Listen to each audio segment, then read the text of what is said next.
Welcome to learning Japanese again today. The kanji that we learn today, we will learn the kanji manabu. This kanji means study, learning, or sign.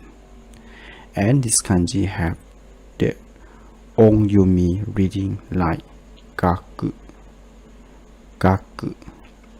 And the kunyumi reading is read like mana, manabu, manabu.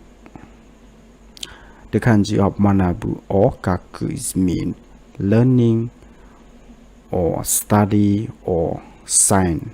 So every time we talk about learn, for example, the school, right? The school or the sign or the scientist, we will use this kanji to represent the meaning of studying, learning, or science or scientist.